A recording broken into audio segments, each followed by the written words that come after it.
Hello and welcome to the Sharp 600, brought to you by Covers.com and presented by FanDuel Sportsbook. I'm your host, Jason Logan, and if you caught the first podcast back last week, you know that we've added some beef to the roster for football season. But if you did miss that pod, go back and listen to it. But here's the update. Joining us each week this season is going to be none other than oddsmaker turned professional bettor and one of the smartest betting analysts out there, Mr. Todd Furman. And you're very, very pleasant too. Let's just say that. You're very, very pleasant. That's highly questionable. It depends on who you ask. But you talk about adding beef to the roster. Can I negotiate a Trent Williams-like extension to try and make sure if I'm going to provide that beef and be that linchpin left tackle? But no, in all honesty, I am thrilled to be here. I can't wait to break down games each and every week. But Jason, the time has finally come. Mm-hmm. All the win total discussion, the futures, staring at that week one odds board like we've done for the last 6+ months since the schedule released finally comes to fruition. And maybe more importantly, I'm excited to finally see week 2 numbers up for real instead of just those look-ahead lines. Yeah. So Todd, if the Super Bowl is the Christmas morning for football bettors, what does that make week 1? I mean, look, I'm going to take a contrarian opinion here. I am one that thinks the NFL regular season is better than the NFL postseason because I like the full buffet of games when we get all 32 teams playing. It provides angles, it provides opportunities. But I also think the Super Bowl, hearkening back to my time behind the counter, you love the energy in the room, but there was a collective sigh of relief from everyone once that game was finally over because you knew there was a little bit of clear sailing in front of you. So I'm in that minority where I love the NFL regular season more than I actually like the postseason, especially the deeper we get into it and we have fewer games to bet on. Yeah, 100%. In terms of just volume of betting, it's got everything you could want, and it's kind of a weird setup here too. It has its advantages, it has its disadvantages. This is probably the most even playing field we're going to see between books and bettors from here until the Super Bowl.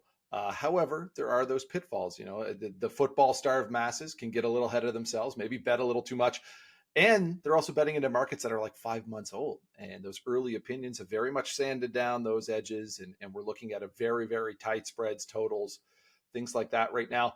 How have you fine-tuned your week 1 approach over the years? So for me, typically with the numbers that have been up for as long as they have, I'll take positions for numbers that I'm sure aren't going to be there as we get closer to game day. Now, full disclosure there, I'm not sure those are the right sides because you'll see a lot of movement come in over the course of the next 4 or 5 days as we get to kick off of the Thursday night game, of course, the Friday showdown in Brazil, and the massive slate on Sunday that are oftentimes the truer positions. And the greatest illustration I have of that, look, I'm sitting on some Cleveland Browns +1 from earlier in the summer. Do I love Cleveland at this point, given everything that I've seen unfold in camp? Probably not, but I knew that number wasn't going to be there. And if I do happen to get a 3 on game day or +3 minus $1.20, I am more than happy to wash my hands of all of that and hope that the arbitrage gods smile kindly upon that portion of my portfolio. That's right. Land it right in the sticky middle. And we talked about how much we don't care about the Dallas Cowboys this year, even though I'm very much surrounded by stars. Before we do get started, and this is Todd, this is why we brought you on, because we want to, like we said, we want to preach kind of teaching this year on the Sharp 600 and give you some information that you can take with you week to week. So this is what you're going to get from Todd each week. Before we do start, though, a reminder too, if you like what we're doing on the Sharp 600, you like what Todd is bringing to the table, let us know. Rate and review the podcast. We appreciate that feedback. It helps us mold the show. It helps us expand our reach and talk to more sports bettors like yourself. So Todd, it's been a long off season. Let's go. 600 seconds for week 1.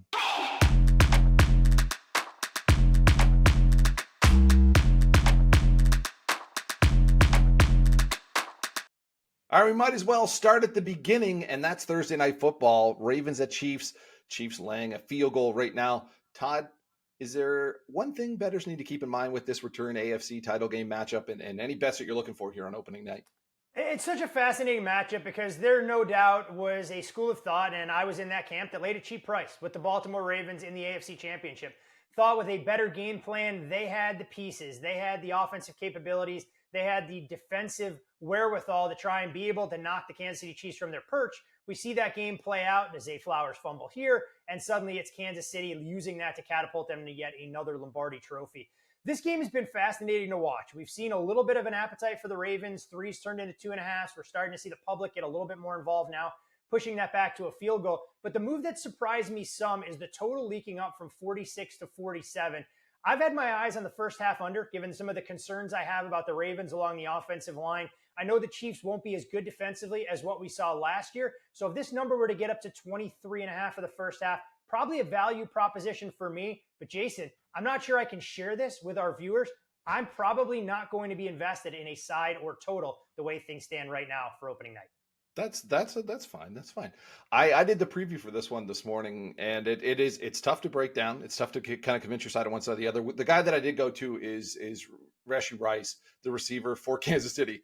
Terrible offseason for this guy, a big mess. But when he was on the field, he was garnering some high praise from Mahomes, from Andy Reid. And the one thing that they specifically talked about was his improvement against man-to-man coverage. Mahomes was gushing over his speed, over his conditioning, over his separation, over his ability to then catch and pick up yards after the catch. And he's going to see a lot of man-to-man against Baltimore. There's a guy that was fantastic against zone defense, really good when plays break down too. He finds that open grass, and that's going to happen against this Ravens defense. I took his over on receiving yards. It's anywhere out there from 58.5 to 68.5. My number was 63.5. I saw some projections as high as 75. And the one thing with this receiving core too, it's still in flux. It's a very short list of guys that Patrick Mahomes trusts, and Rice is on that list right next to Travis Kelce. So I like him to have a big game against Baltimore. We get a weirdo Friday game in Brazil, and these neutral site games kind of come with some outside edges and stuff like this. Usually we see the field conditions are crap, or the altitude, or it's a weird time, or the travel.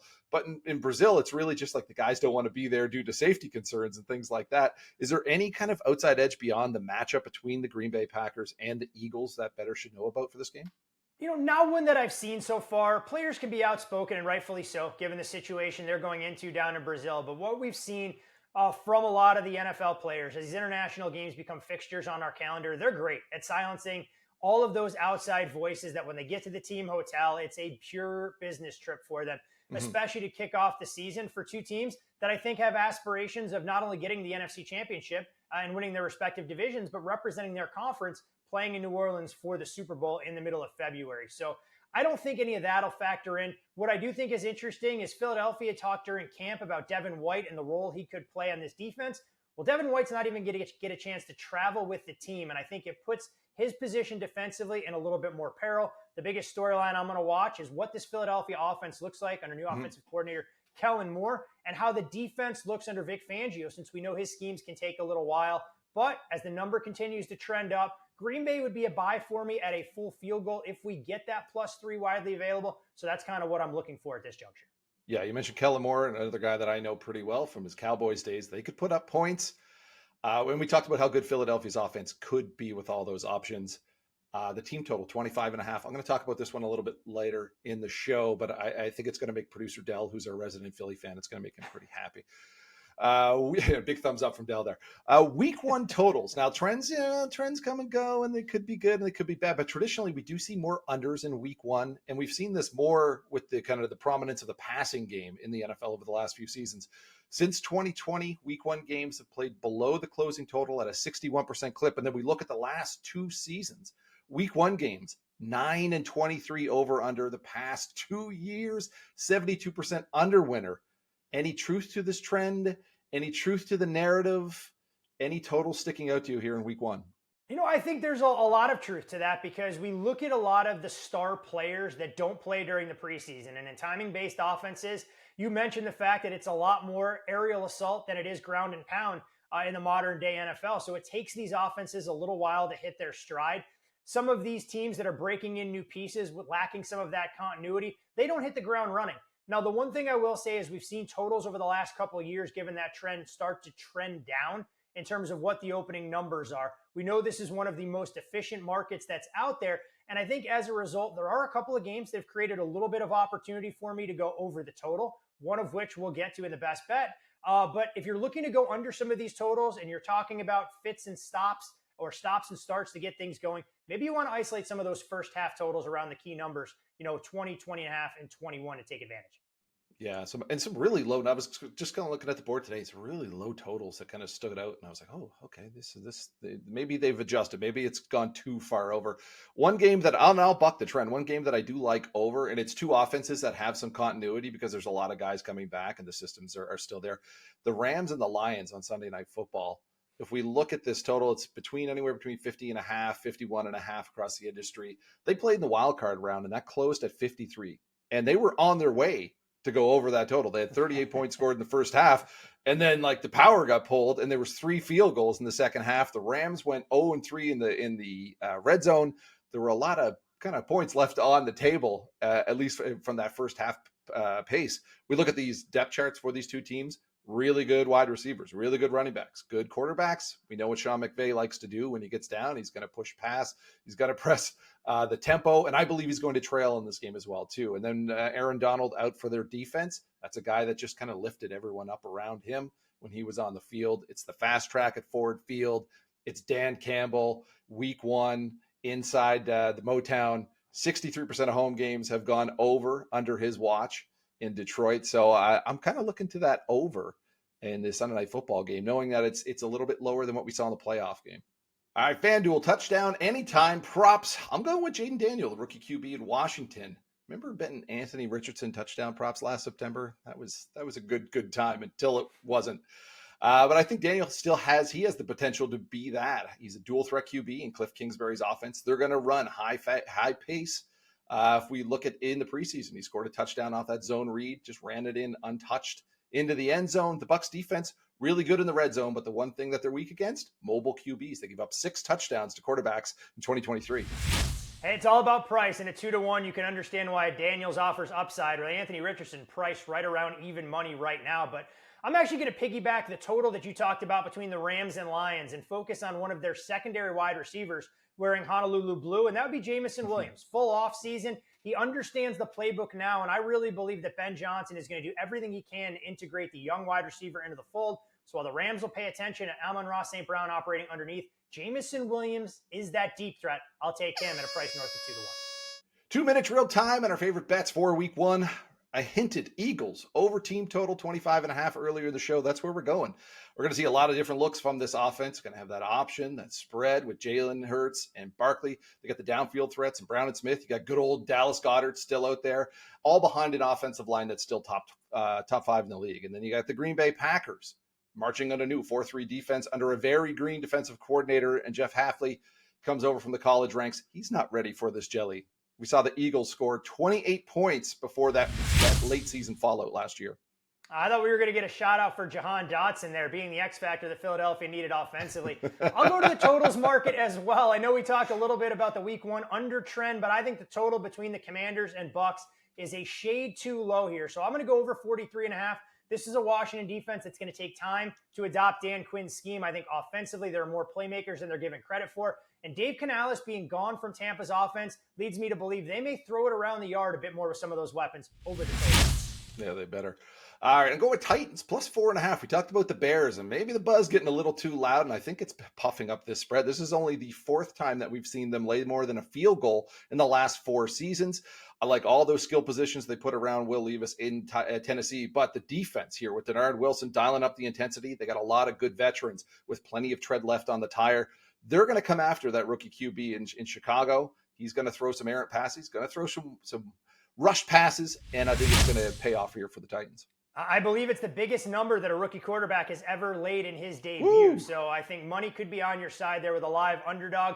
I'm going to take another live underdog, this time in Western New York with the Arizona Cardinals plus 6.5.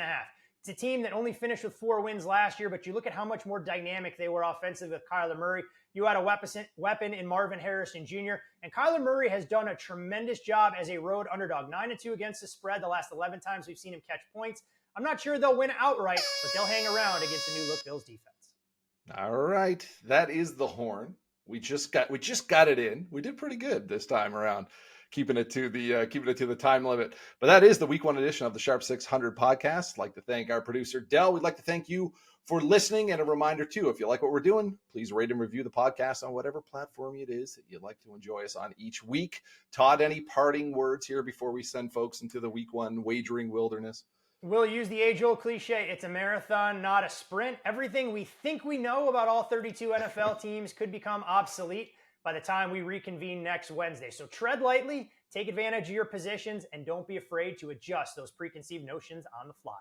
That's right. And as Todd mentioned, we will be back next Wednesday with week 2, one of my favorite weeks for betting the NFL, and you'll find out just why. Until then, best of luck with your NFL bets.